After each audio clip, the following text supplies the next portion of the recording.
ndibulise kumama, ndibulise kwifamily yabo, ndibulisa kwindwendwe esinazo namhlanje, ndibulise kubefundisi, ndibulise kwamama befundisa, ndibulise kootata, kwamama, nakulutsha, nakwi-Sunday school. Ndingalibala ubulisa kubahlali bale ndawo. Ngegama lenkosi Yesu Kristu. Haleluya. Ndizoba nengqina lelizwi lokuqala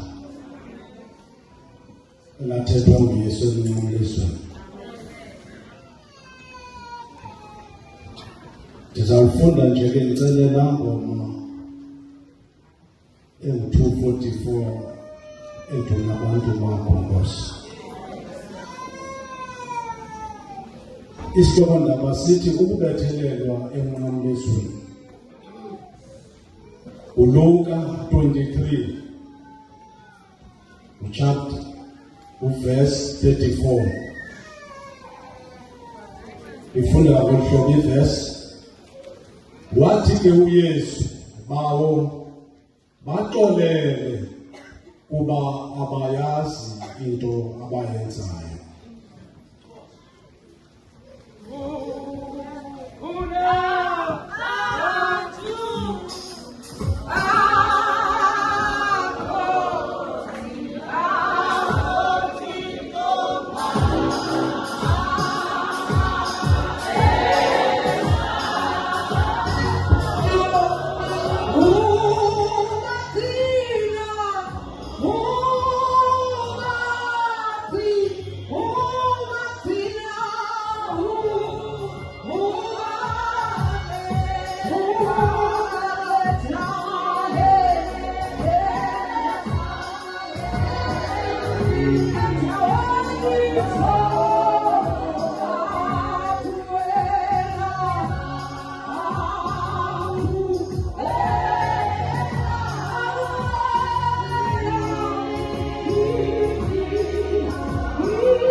Haleluya.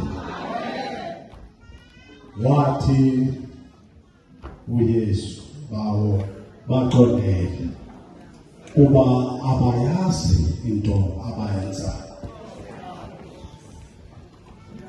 uYesu lo emnqamlezweni.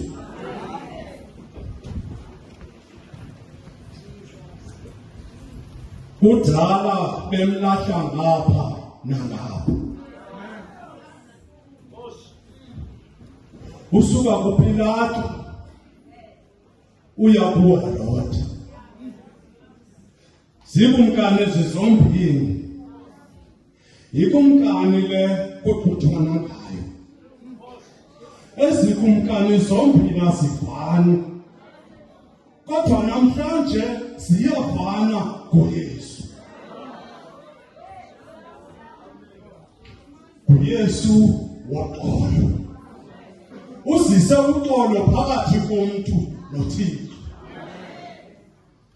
Nakungoku udibanisa ii-enemies ezingafaniyo azifani ngayo uyikhomoni eneni yaso. Hallelujah. Niyalubona noxolo luze noYesu kulamakhosi. Hallelujah. Uthi bawo baxolele kuba abayazi into abayenzayo.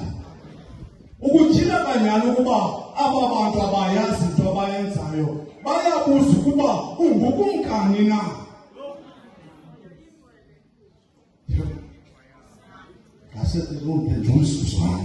Amen. Enzima ukulwa umuntu ongamaziyo.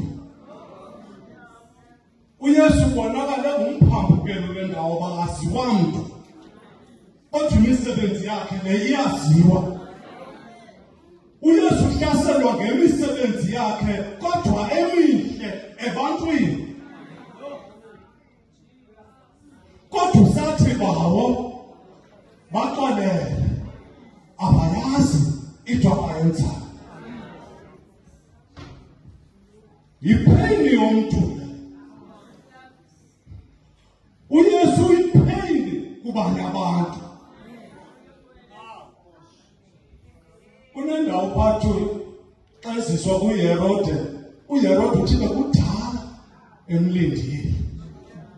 Kudala efile ngayo. Akudala ngoku.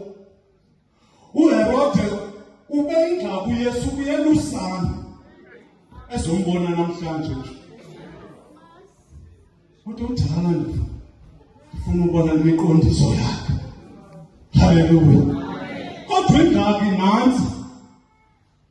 Ezikumkani zinepower nje azifumani ityala kuye. uYesu akagejanga nazo ezikumkani kodwa udwetshwe ngabahlali.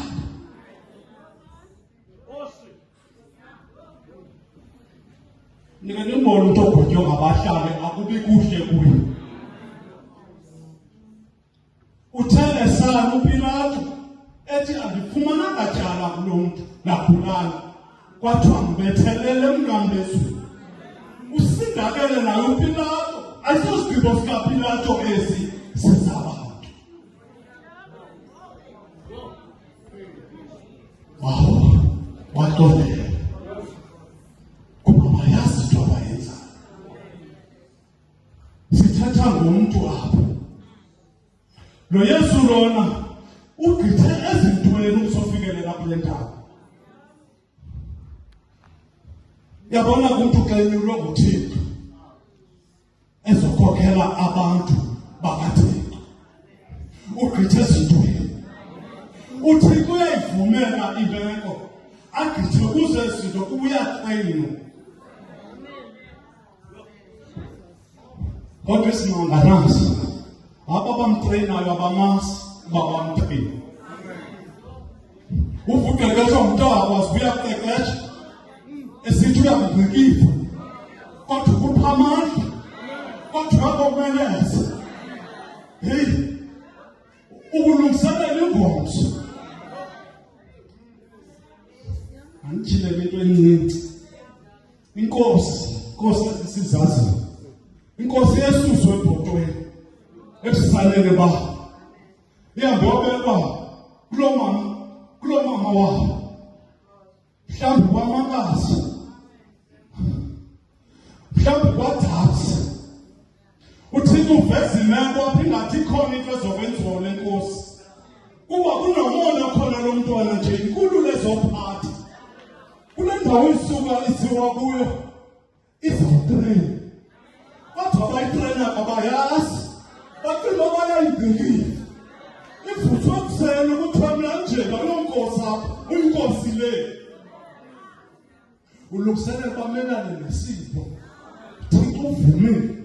Waphatha isizwe sakhe lo mntu. Ujonge nalapha ezifemelini zethu. Uthixo uyamkhethele mna. Ngokhulela sami. Uvothe ukhuliswa ngumakazi. Uvothe ukhulela kuDabsi. Akakhuli kamandi pha. Uyena uzothola lefemeli. Kodwa uzothetha ube umuntu lefemini uzozokhale lapha. Kodabs bazozokhale lapha. Omakazi bazozokhale lapha. Kanti ngibeke lapha. Umuntu ozophatha isizwe soKristu. Umuntu ozophatha isizwe sikaThixo. Umuntu ozophatha abantu bakaThixo. uThixo unendlela zakhe. Nansi inkokheli yethu uTata uyasazi isimo akhulele kuso. Nathi sasazi isimo akhulele kuso uTata. Ebelungiselele ingomso. Uthixo usisimeko nabophakathi kwabazali. Abohluli avumele bohlukane ukuze bekhona luzokhulela kwi-single parent. Apho kwi-single parent akukho kuhle. Uyedwa lamfunayo. Uyedwa lamlungisayo. Usujonge nemeko yakho nawe. Khulele kwesiphi isimo. Ngowuphi umthwalo uthweleyo ngoku. Nomthwalo uthweleyo awuzukohlula. Uthixo uqeqeshile already.